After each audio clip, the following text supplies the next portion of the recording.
Thank you. Thank you, Mamta, and welcome everyone for a very interesting session in our AI series. We started this week with the AI in entertainment and creative space, followed by AI series in fintech, and now we are doing AI in healthcare. Coming weeks, we will do AI in retail, AI in manufacturing, AI in gaming, and AI in education. So we have at least few more AI series planned. Um, Today, before I start the session, I just want to tell everyone that if you have any questions, please put in the chat box. Earlier the better, because we may not be able to take questions which may come little later at the end of the session. And we will try to address them during our discussion. In case we miss out discussing your question, we can take that offline. Uh, we are, in when it comes to artificial intelligence, uh, healthcare is possibly the most critical application in AI space. When we see different sectors, I think it is AI is going to penetrate all the different sectors which is there, but the maximum effect which is going to create will be in healthcare space. Also, maximum legal and ethical issues which where AI will bring in will be in healthcare space. So healthcare is possibly the most interesting and most difficult one for AI to penetrate because of the legal and regulatory reasons.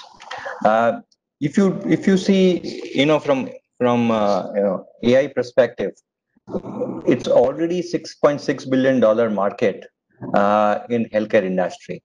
It is considered that it will grow substantially to the factor of about 7 or 8 times in next about 10-12 years. Also, people are expecting miracles to come. We are already seeing applications in various aspects, which includes in diagnostics, where I think it's a low-hanging fruit. In a lot of drug discovery, clinical trials. It has potential in a lot of like oncology and those areas where there is a big requirement. Already we are seeing a lot of startups coming in this space in India. Whether it is with respect to doing a non-invasive diagnosis of breast cancer, or taking Ayurveda and trying to bring out, using AI, bringing out in applications compared to some treatments. Similarly, if you really look at IBM Watson's also considered to be a great AI platform, one of the best AI platforms. Also looked at India from healthcare perspective. In fact, Dr. Amil Nantani, who is on our panel, actually helped IBM in healthcare space to deploy their Watson platform. If you really look from regulatory perspective, again, there will be a lot of ethical and legal questions which will come up. So in today's session, we will take benefit of Kapil Bhai, who has actually been in AI space for a long time, working with Microsoft. I will go to him and request him to actually um, show what is happening in global industry, because he actually takes care of global markets. So in global industry, what is happening in healthcare, specifically with respect to AI. Then we will go to Mihir. Mihir is a PhD in AI, and he has a lot of experience in AI in terms of looking at AI. So we'll go to him, and then we'll go to Dr. Miliantani, and myself. We will cover from legal and regulatory side.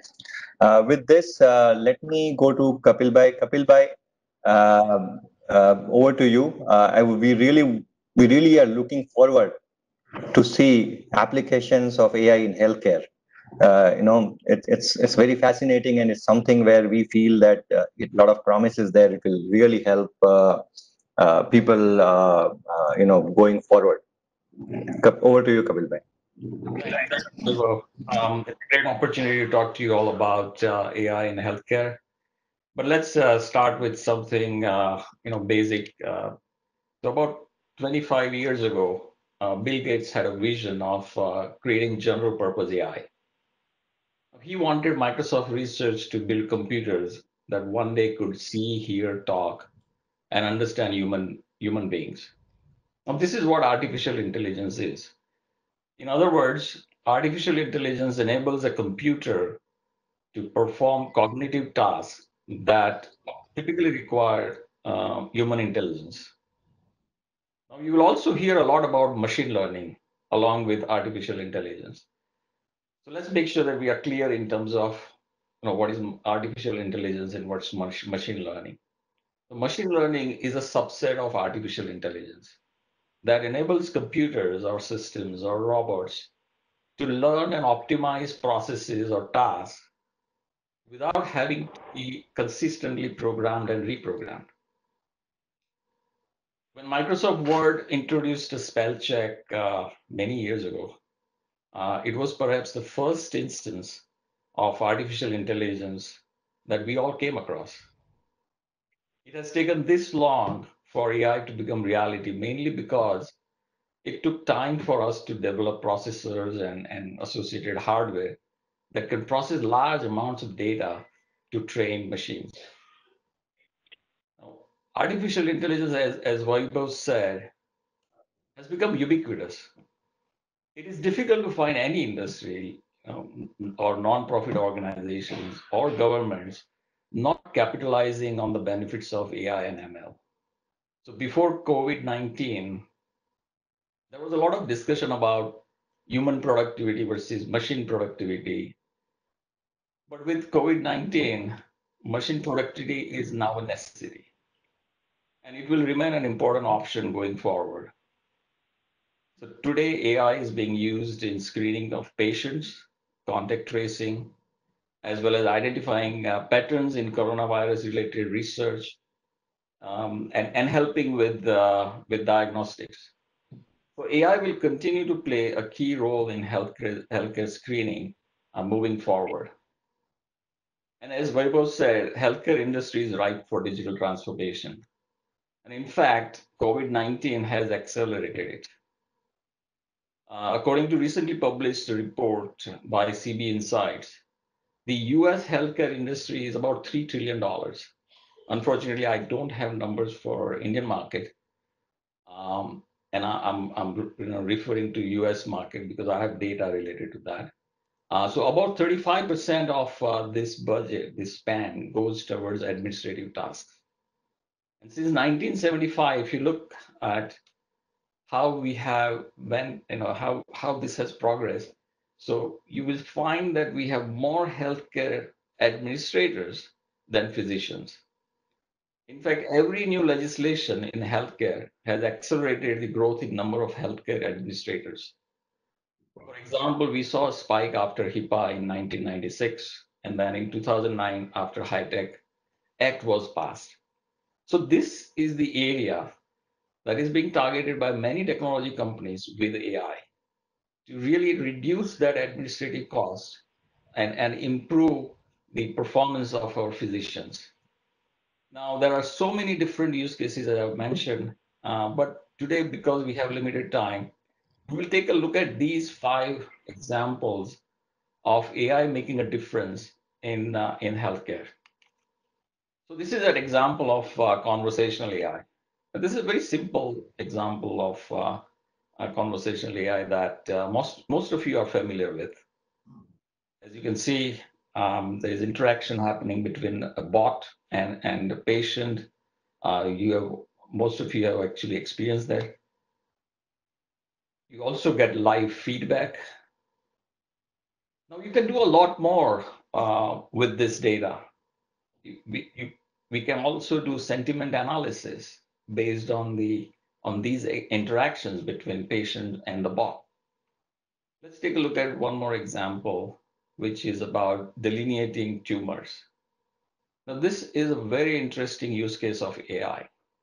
Typically, doctors have to use doctors have to identify tumor in multiple images by using a pen on a computer. And this is a manual process and obviously error prone. So you want to make sure that when you use radiation, you target the tumor and not any other healthy body part. And with AI, you can remove the manual process and eliminate errors.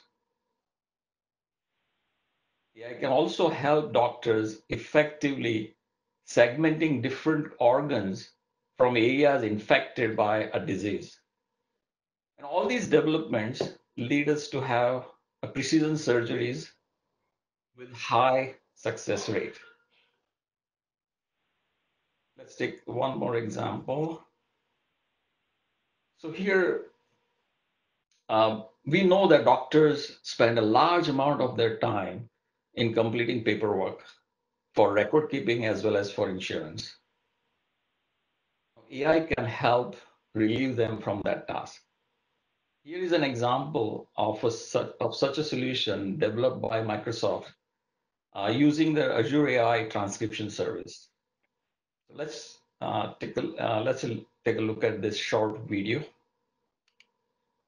The Empower MD Intelligent Scribe listens to doctor-patient conversations and captures medical intelligence in the form of note suggestions. Let's see how it works. Hi, Mr. Mick. Hi, Bakshi. Nice to meet you. Yeah, how you doing? What brings you into the clinic today? Oh my God, I'm tired. I get tired all the time now. You know, I just I can't breathe. Just having trouble breathing. Getting tired. I can't get to sleep. I've been doing everything I'm supposed to be doing. It sounds like fatigue and some shortness of breath are the main things that are bringing you in today. The Intelligent Scribe captures and synthesizes clinically relevant concepts. This includes entities, intents, and synthesis phrases that naturally occur in the doctor's speech. It also captures important phrases in the patient's speech. Suggestions are mapped to the standard subjective, objective, assessment, and plan sections of a medical note. Each suggestion is ranked with a confidence level from high to low. At any point, the doctor can choose to accept high confidence suggestions into the note.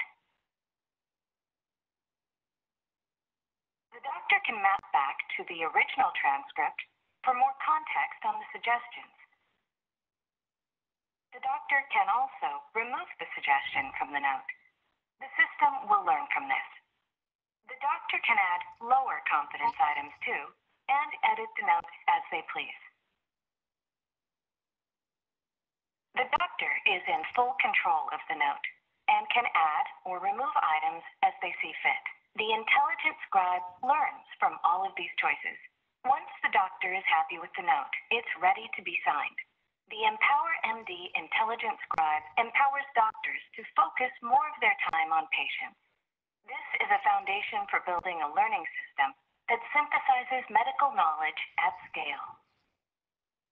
Now, this solution can also be used in many other verticals. You can also transcribe call center exchange between agents and customers. You can also transcribe meetings, discussion, even court proceedings. We have so many lawyers of this call. So there are many other use cases of this transcription services using AI. Let's take a look at one more example. So this is also a very interesting use case of AI, especially where there is scale required. So in order to understand changes in our immune system, we have to read every cell. And as you know, we have trillions of cells. So AI can help us here in analyzing trillions of T cells and creating a map of the immune system. Gene sequencing using AI helps us identify changes in our immune system and then enabling physicians to then diagnose disease earlier. And then the last one I have is about, this is a global problem that we have where about 250 million people globally are having vision impairment or blindness. And many technology companies are targeting this area with AI to really help, a large population. And some of these diseases are avoidable. And that's why a lot of investment is also going in this particular area. Um, for example, cataract surgery, refractive error in your eyes, retina, monitoring, and finding out diabetic related issues with your eyes. So these are some of the use cases that quickly I wanted to share with you, and then let me hand this over to Vaibhav Parikh for further discussion. Thank you, Kapil.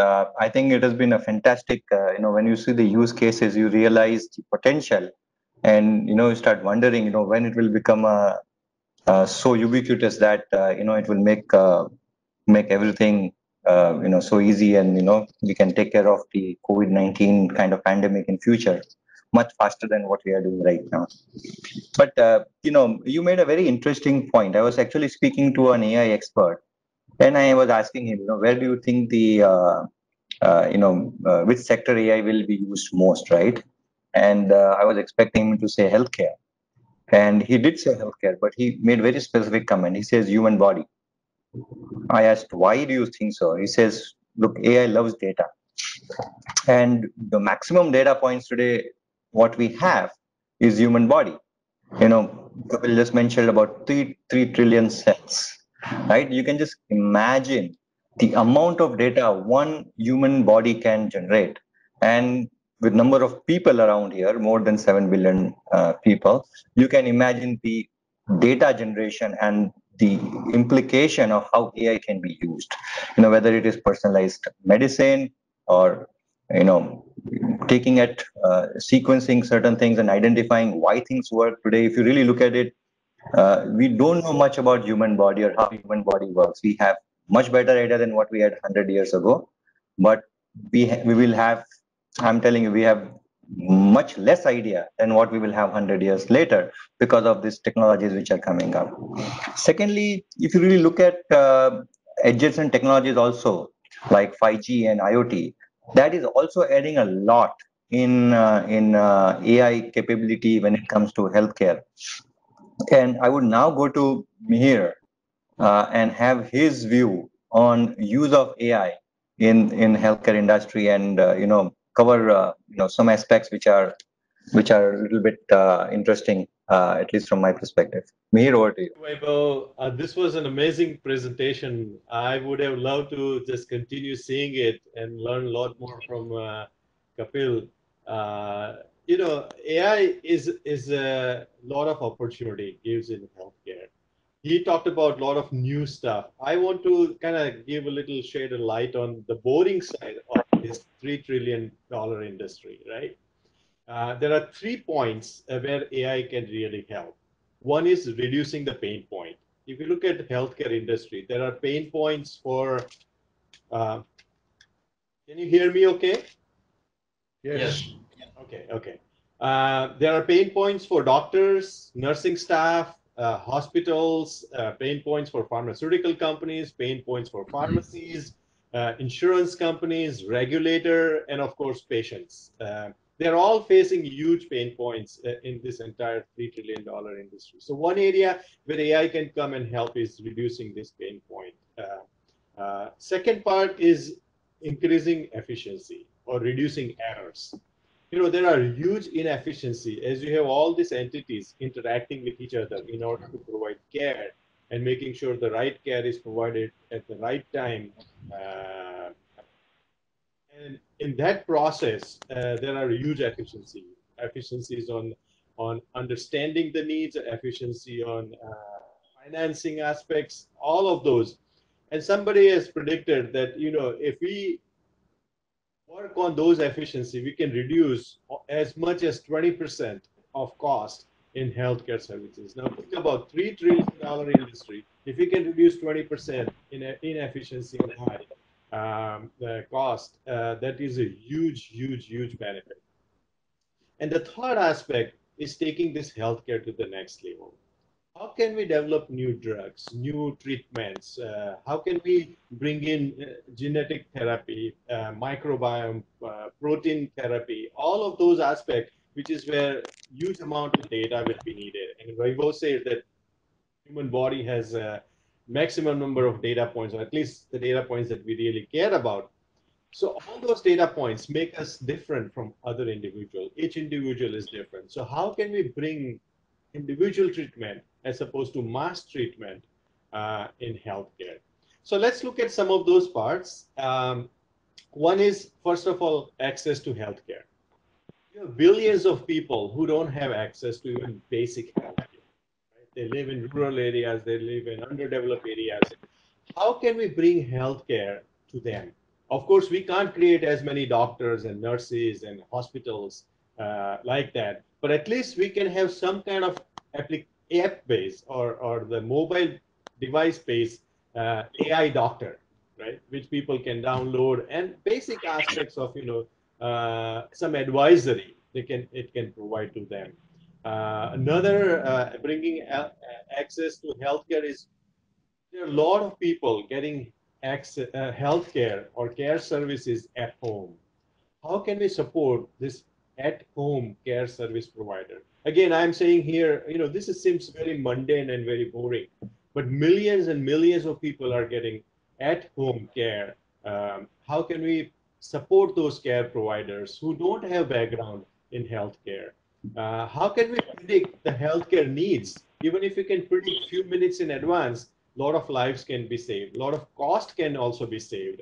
And that can be easily done when we think about what you said about 5G and sensors and all of those things, IoT and everything can be integrated. Even today we have Fitbits which monitors how your sleeping pattern, your heart rate, and all of those things. Those kind of smart devices can come with a sensor and can even predict what your needs are going to be in near future. And that's where a lot of AI is getting played out. Another boring part is supporting physician, right? Physicians are overloaded. They are constantly under stress. They are constantly dealing with all these things. On one side, they want to give their maximum time to providing care and the right care to the right patient. However, that leaves them away from other things that they need to know. One area is access to knowledge. Think about patient. I'm familiar with, at least in India, in a tier 3, tier 4 cities, you have one dermatologist or one neurologist in the entire town. Everybody is coming to that. Now, how can he keep up with the new knowledge, new development, right? Because he doesn't have time. He's seeing 100, 200 patients a day. So how can we support that physician in terms of keeping up with the new knowledge? How can we help the physician? In US, biggest pain point is documentation. Amount of time these physicians have to spend on documenting everything that they do. How can we help them in this documentation process where automatically speech recognition, natural language processing, obviously visual, audio, all of those images processing, all of those can automatically bring in some kind of documentation which reduces load on the physician. Appropriate coding. A biggest problem in healthcare is coding. If you code at one level, you have one kind of reimbursement getting coded at another level, another kind of reimbursement. How can we identify appropriate coding and help the physician? Then, of course, Vaibhav and Kapil talked about, assistance in surgery. How can we increase precision in surgical procedures, which is where AI can help also physician.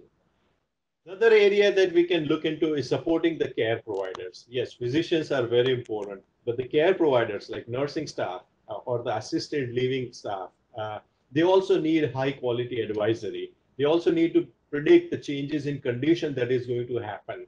And how can we use AI into that? And a lot of companies are already working on all of these needs. Drug development, rapid development of drugs, supporting in clinical trials or doing simulation of clinical trials using AI before actually the drug goes out into treatment. Because now we have huge amount of data, and perhaps with that data we can look at the efficacy of a drug before actual human trials are taking place. Smart medical devices, increasingly all the devices that we are using in the body to support different organs can become smarter and smarter. Another area is drug delivery. Determining the precision dose. Doctor, you go to doctor, says take this medicine morning, afternoon, evening, and that dose continues regardless your changes in your body, right? Until the entire treatment finishes. How can we have precision of the dose as the things change in your body when you're taking medication or you have multiple medication coming into your body? How can we precisely provide that drug? So another is drug delivery. We have seen this, for diabetic patients, certain level of sugar would be needed. And all you're given is, okay, do level 2, level 3, level 4, level 5, whatever, the injection, insulin. Instead, how can we have more precise delivery and automatic delivery into body? And those kind of tools are already available. Predicting drug requirements. If you are going to need the drug, by the time you need the drug, the quantity you will need will be higher. How can you predict at the lower level that this drug will be required? At the same time, as conditions change in the demographics, how can we predict for pharmacists to make sure that certain drugs are always available, or the need for drug is going to increase, so the supply should be increased? Predicting same way the medical devices. Back office support, another boring part of it. Revenue cycle management, improving inpatient services. When you go to hospital, everybody dreads hospital, right? Why? Because we just don't like the environment, don't like the atmosphere, the stress level. Can we learn something from hospitality sector and bring AI into this process of inpatient services? Dealing with insurance, how can we support using AI all the patients and the providers in insurance services or dealing with the insurance procedures? So there are a lot of areas where AI can come and help. Overall, the idea is to move from what always we have seen is effort-based healthcare to outcome-based healthcare, because ultimately the outcome matters, not the effort that you put in. So how do we move that? And then, of course, huge problem is going to be on the ethical side in AI. Trade-off in providing care. If AI tells you to remove certain kind of vital support services from one patient because the delivery, because the recovery of the patient is going to be difficult, and transfer those resources to another patient, what are the ethical aspects in those biases that will come into AI-based treatments and services? So there are a lot of areas where AI can help in healthcare, and all of those are also going to bring a lot of regulatory, legal issues, and I really look forward to listening to Dr. Antani on this side. Over to you, Dr. Thank you, Mir, for telling all the boring stuff. It's just that boring stuff today AI will save billions of dollars. That's no longer boring then for most people. But I will come back to you on more imaginative and exciting stuff a little later. Uh, but you made this point on ethics, and it was a pretty interesting point. I remember that already there's a startup in Scandinavian country which has created AI-based platform which decides, if there's a shortage of ventilators, who should this ventilator be given in the hospital, right? And that definitely is, the point which you mentioned, that if the AI decides saying that, hey, instead of using for this person, if you go to the other person, then the question will come why, and a lot of time you don't know the answer because AI will come with the result and there's a black box inside. You don't know why AI has come from that, with that conclusion. So obviously, there would be a direct correlation. So obviously that will create a lot of questions and, a lot of legal issues. Also, another interesting point, while you were talking, I just remembered, we already know a lot of hospitals, yeah, and especially even in India, have started working either as a division or, in a separate manner, working on developing AI software and systems. I know Apollo, I saw somewhere Apollo is already working with Microsoft. I know Narayan Rudala has doing a lot of technology development and AI development. In fact, one of our colleague, his father is overseeing that particular development.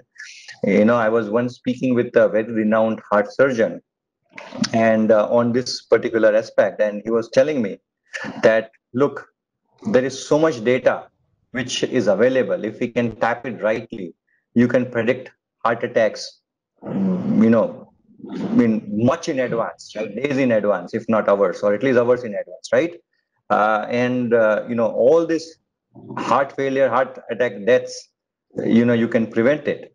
You can imagine the implication of AI if you can predict heart attacks, right? And we all know, and Dr. Antani will tell you better, that if we had few minutes, right, we can save a patient in a heart attack. Right now, if let's say in an hour before or days before, you can imagine what can happen, right? How many lives can be saved? So there are interesting applications which are there.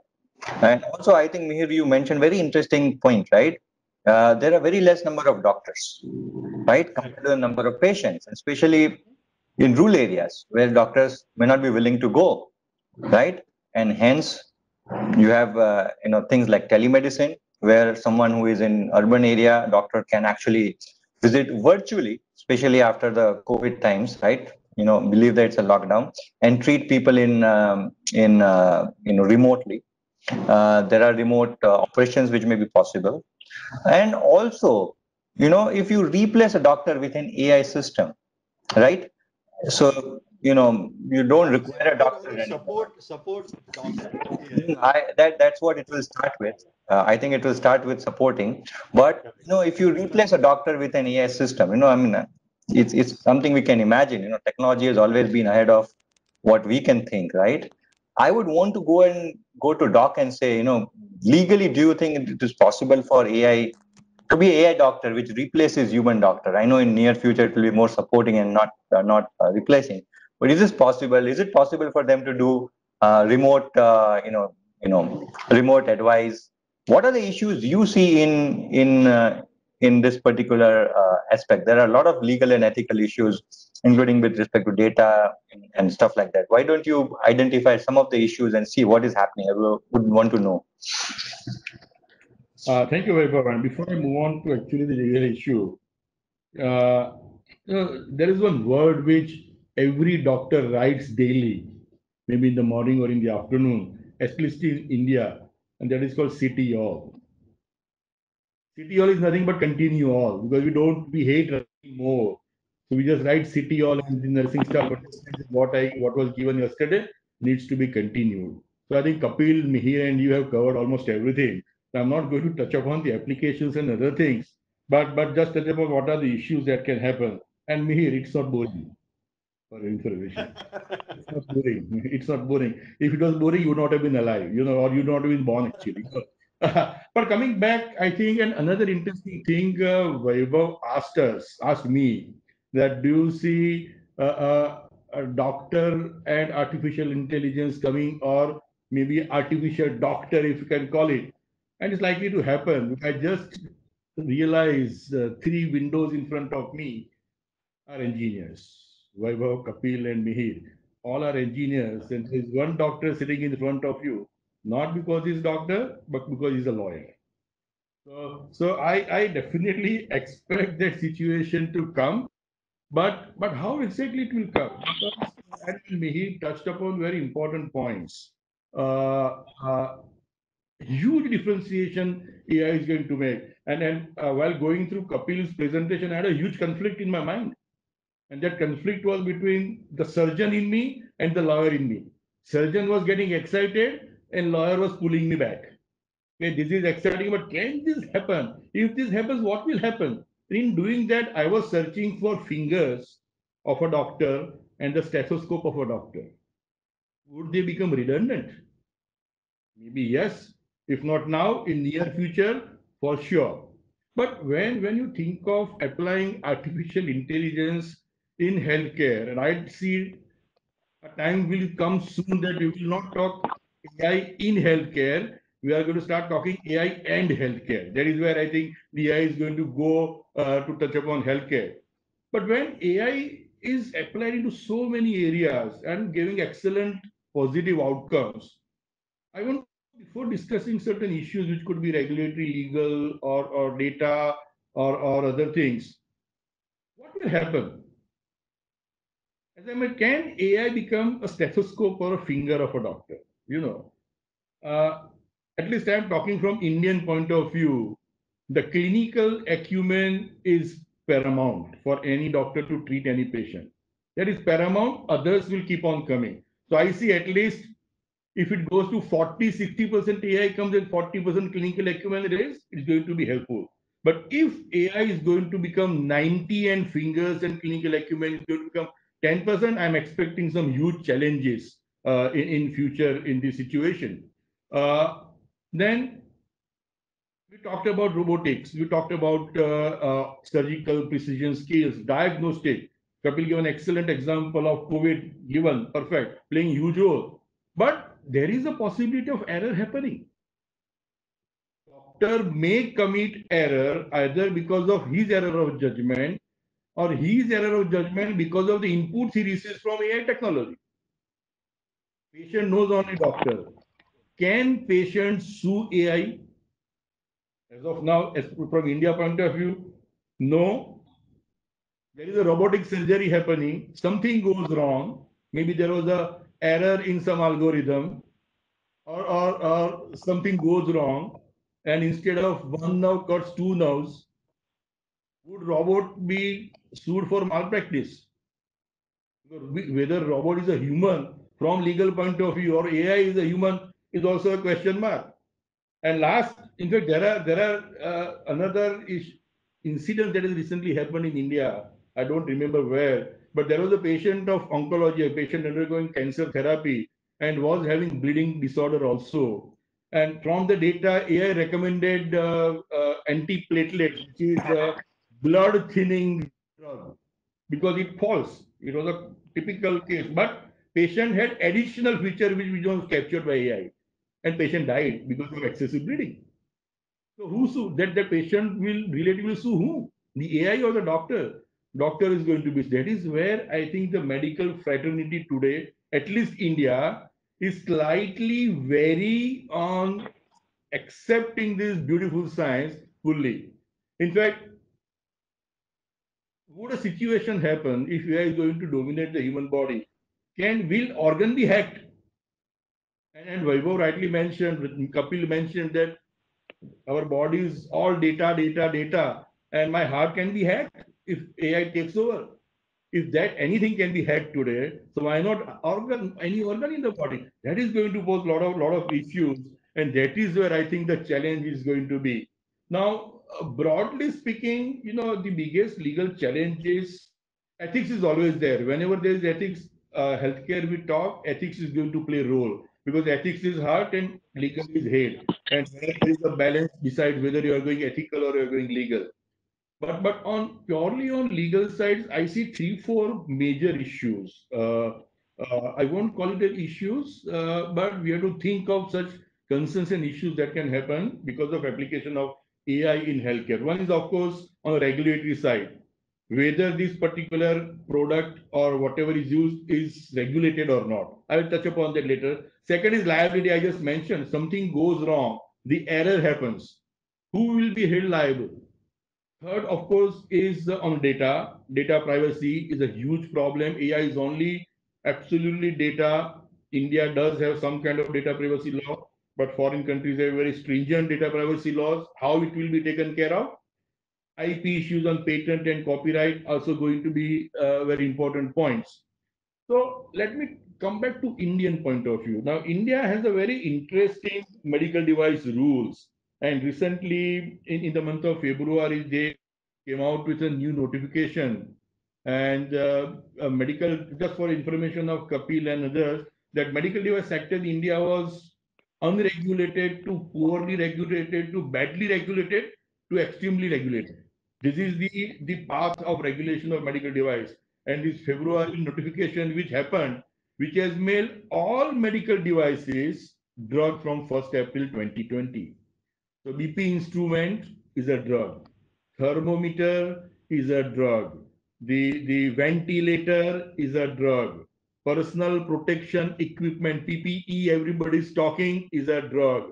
N95 mask is a drug in India under law.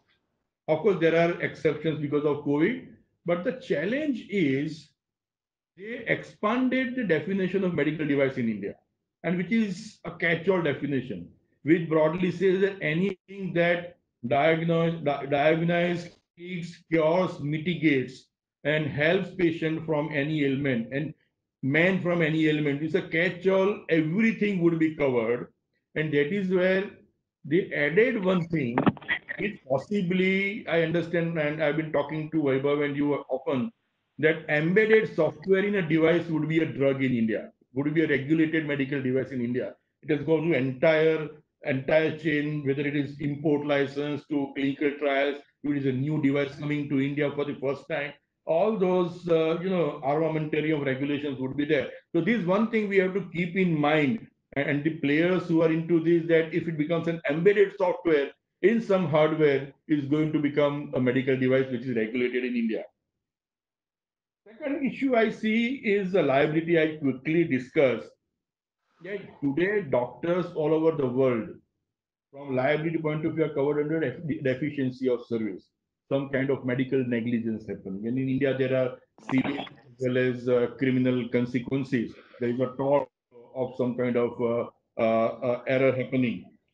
Now, as I mentioned, that either because of this AI technology, there is some kind of error happens, which is not an intentional error or even inadvertent error by the doctor, but that has been performed because of the inputs given, which, and believe technology can go wrong. I firmly believe that technology is not an 100, nothing is 100% in the world, but technology is never a foolproof. It can also go wrong. Ultimately, it is the algorithm done. If something goes wrong and there is some faulty input because of this information or the data which is given, and there is some error and something goes wrong to the patient, we call it morbidity or mortality. Either patient dies or patient suffers from something. Can, other than doctor, can the technology be sued? Can the manufacturer of that technology or a provider of the technology be sued? There is no jurisprudence in India that covers this technology, that covers AI, which can be sued. And that is where there is some kind of is or will be some kind of resistance from the medical fraternity. And Vaibhav very rightly mentioned that from Indian point of view, healthcare in India is a very fragmented. You have tier one and they have come out with tier 4C now, which is the remotest areas where tribals and Adivasis live, where they just survive on herbals. They don't have medication. That is where I think the entire concept of telemedicine came. Telemedicine was not regulated in India till 25th of March. There were lots of ifs and buts in practicing telemedicine in India. But because of COVID, uh, and the telemedicine has come out in a big way, not because of the COVID. I call it the after effect of COVID. Because of the COVID pandemic, other patients have stopped going to hospital out of the fear that if I go to the hospital, I will get contaminated with COVID-19. At the same time, doctors in general have stopped going to hospital. My few friends in Gujarat have not gone to hospital since 30th of March because patients are not coming except emergency cases. So this situation they realize, and we talk of death rate because of COVID. There is a huge death happening at home of complicated cases which are remaining untreated. That is where I believe the technology like AI is going to play a huge role, and it has to come very fast. So point is that is where I think the issue of liabilities would come, and we need some kind of a regulation which really takes care, because as I rightly mentioned, and I totally agree with you, that AI is going to come and it's going to dominate 70%. And good part is so many young doctors are there in world. Old doctors are slowly diminishing, the number of old doctors. So when I say old doctors who are not tech, but by and large the young generation doctors are tech savvy, they would love to use AI And AI and other technologies, Kapil also mentioned, machine learning are going to play a huge role. Robotics has come to India. Intuitive Surgicals, Da Vinci is prevalent in India. They're waiting for patent to go so that it becomes cheap and comes better, more in India. But young generation, when it goes to next level, I see this technology coming big. And another legal issues I would want Vaibhav to add is the data privacy. Data privacy is going to be a huge issue from India point of view. India just has a data privacy rules today, which broadly defines medical records as a sensitive information, and you need consent to share. But general data privacy bill is coming. An interesting point which is happening and good for technology. I'll just take 1 minute more. Now, regulators and administrators have started thinking of technology. There is a body called NABH, which is National Accreditation Board of Hospital Services, which is equivalent to JCI in US and world. And they have recently started drafting norms for using technology like AI, oral digital health. And I am a task force member of that. So the way we are working on a throttle, in last 10 days, we had 4 meetings and we already created the draft of norms which hospitals have to form. And that is where AI has come in a very big way. And so these are the things India is coming out. India doesn't have HIPAA type of law, but PDP bill is coming. One law, Disha was coming. I drafted that law for country, but somehow it is it got shelved because of data privacy bill, which Vaibhav may touch upon. And I think another 2 points, I think IP issues also need to be taken care of, because what we are talking is not patentable under Indian patent regime, but it can be copyrighted. But copyright gives control of using, where AI data is going to be used by many in the public domain. So how on IP would be managed? So these are broadly the thing. I won't call it is a welcome menace, but it is a something very important which must come to healthcare. But with a caution, people will have to use it initially till it takes over the entire healthcare side. Over to you, Vaibhav. Thank you, Doc. I think it's very excellent analysis of all the legal issues. In fact, it's a comprehensive analysis at this point in time. I go back to the question which I asked you, saying that will AI replace a doctor? And I think while technologically it can replace a doctor, I think legally it may be difficult for them to replace a doctor. So, doctor will always be on top of AI. It will be more of a technology or tool which is used by the doctor.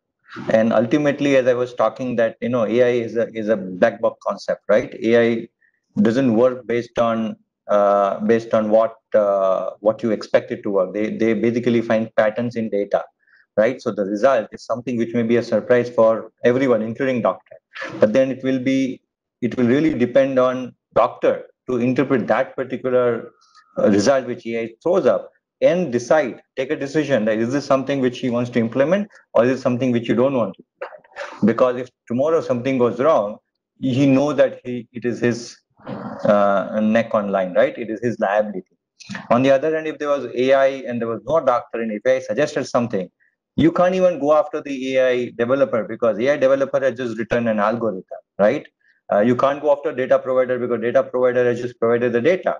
It is the learning which has happened, and learning has identified the patterns which has suggested us particular, maybe a suggestion, right? And so it may be difficult otherwise to go and pin, who should be held liable. So I don't think, in my view, AI will replace a doctor. Technically, it can. We already have internet doctors where we go and look at internet first and identify what problems I have. And when I go to a doctor, I say, Doc, I think I have this problem, And a lot of times doctors tell me that, look, I don't think you were a doctor. I thought you were a patient, right? So it's something similar which is going to happen in this particular situation. But ultimately, it will be doctor who will run it. And doctor, you talked about data privacy. I think data privacy will play a significant role both in development of AI as well as protecting privacy, because you need to balance the data uh, based on how do we protect the privacy of the patient so that they don't get harmed.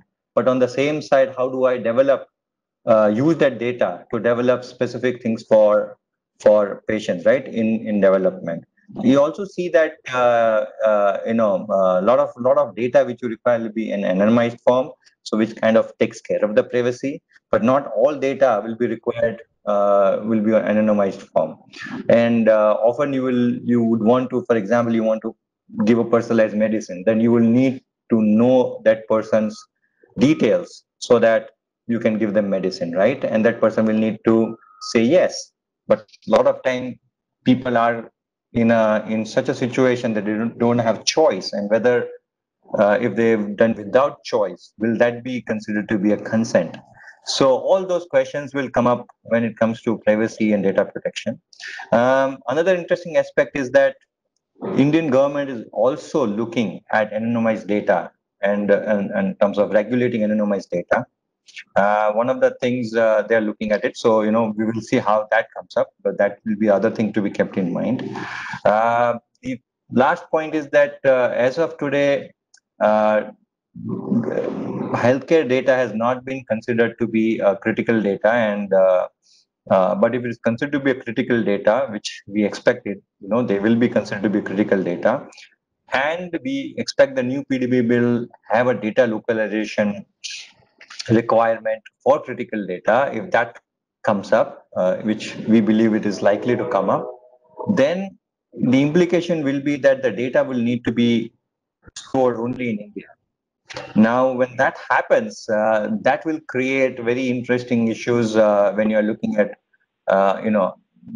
AI specifically from global perspective, right? You don't have, you can't take data outside India, and you have AI softwares and AI usage outside India, and you want to take the data outside India, which may not be possible. So that may create some kind of issues which we need to keep in mind. With that, I know we are coming closer, but I wanted to, before I go and get a couple of questions, I wanted to pick Kapil Bhai's brain.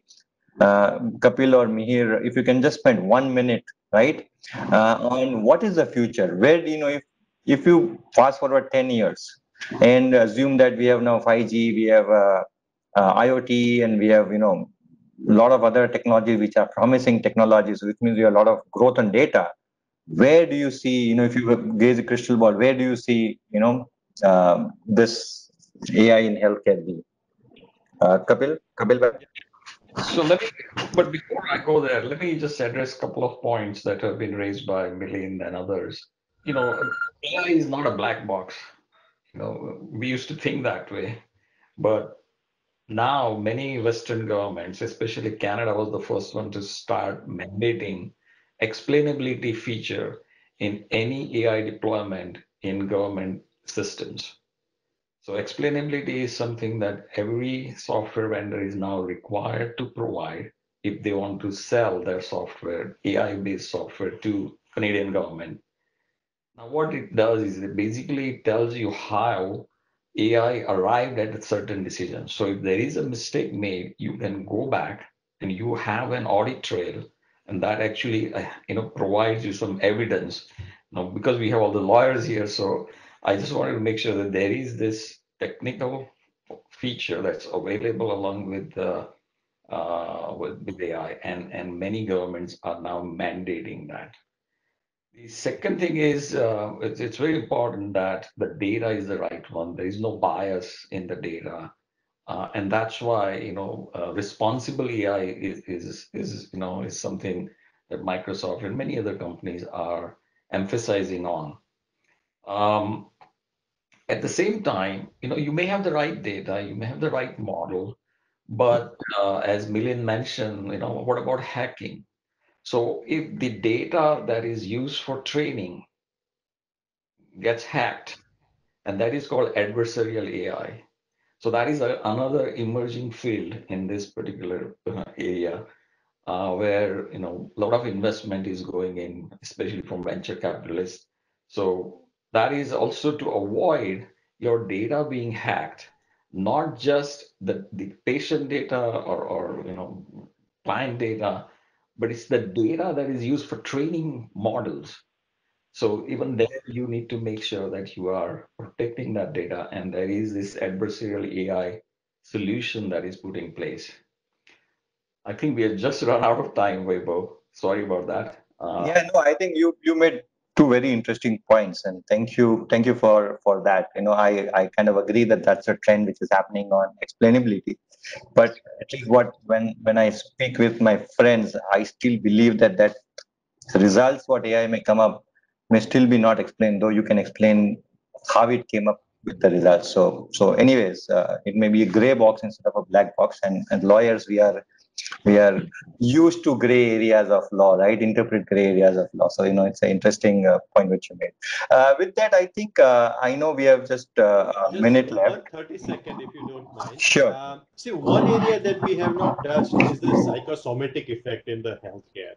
Right? When you go to doctor, there are three things that you are really looking for. One is diagnosis. Another is treatment. And the third is psychological comfort. Now, diagnosis, AI is going to outsmart doctors. Treatment, perhaps AI will come a lot. How AI is going to deal with the psychosomatic or the psychological comfort you get with a doctor? And if AI breaks that mold or it breaks that into that area, I think then we will definitely see AI doctor. And I'm very positive that's what is going to happen. Awesome. Awesome. We already have internet which actually frightens people instead of giving comfort to people. I don't know what AI will do. But having said it, Kapil bhai, there is a question for you by Dinesh Shah. It says where and how Empower MD has been used in current practice, and do we have a need for EMR going forward? Would you take that up? I won't be able to name the hospital where this is deployed because I don't have the permission to do that. But this is not a very complicated technology. From technology perspective, this is proven, it's working, it's it's something that now you will see all call center applications, they will use this. And now what is being done is that they are now customizing it for different industries, for different use cases. So implementing that is fairly simple. You can, a technologist in your organizer, a programmer can easily download this, from the cloud, from any technology company. It's called transcription service. And what I showed to you is the use case that is tailored to healthcare industry using the underlying transcription services API. Yeah, thank you, Kapil bhai. There is one question on programming. The question says, how can we program healthcare robots using Python? While we are all engineers, we are a little older generation engineers. I don't think we can answer that. Maybe I can ask my son, who is actually studying and programming on Python. He will be able to give you a better answer. Unless me, do you have anything you want to add on this? I think, see, at the end of the day, it's a contextual language, right? So whenever you have any kind of logic, you have to transfer that into something in a language that computer can understand. And that's where I think whether you Python or C++ or whatever you are using, at the end of the day, it's the logic that is going to matter. Software tools are going to change, improve, get added. Even as a matter of fact, now there are AI to develop software. So software are not developed by human, but AI are developing software. So that tools are going to keep coming. And other than that, it's all technical aspect of. Thank you. I think we have run out of time, but and I'm sorry we have gone beyond time for by 2 minutes. But before we end, I would like Nishit Bhai, who is also there on with us today, if he can say last few words before we end. No, I think all of you are good experts, and it was wonderful to hear you all about the future, of AI and the healthcare, and the way in which I'm looking at as we move forward. I think we'll be advancing in our thought process that how the good side of AI can be, encouraged, and the other side is controlled, and I think that is where the art would like to balance. Where do you draw a line? Because ethical issues have two sides, and um, and many times I think science is um, uh, uh, science is more objective, and ethics is more philosophical, and therefore there would be quite a few issues that would come up. So scientists will continue to develop a lot of things, but I think it will be the job of lawyers, because law is nothing else but philosophy. And so we'll have to draw some lines and see that where there could be abuses or some things going wrong. How do you work out the framework that we want to? So, and it's always said that, we create the world that we want. We have seen all these issues coming up now, more and more ethical issues in all technology, whether it's driverless car, for example. If animal comes in front of car or human being comes in front of car, whom would you kill? It's a pre-programmed arrangement. It's not like human judgment at that point of time, whether you want to save the passenger or you want to, show the many, many important and interesting issues that are coming up.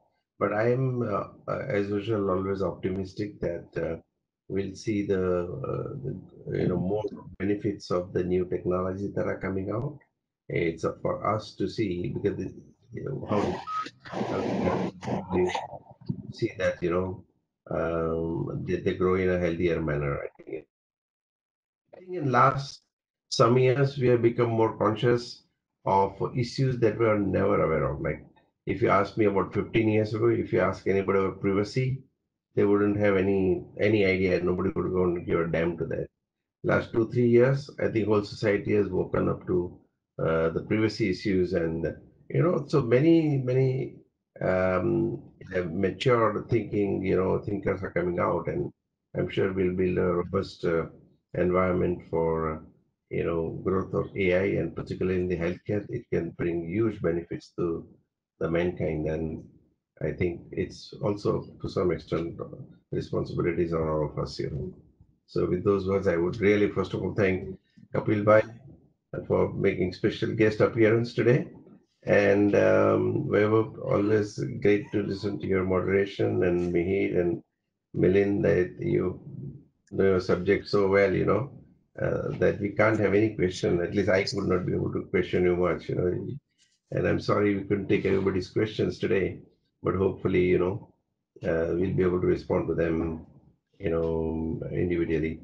Thank you so much.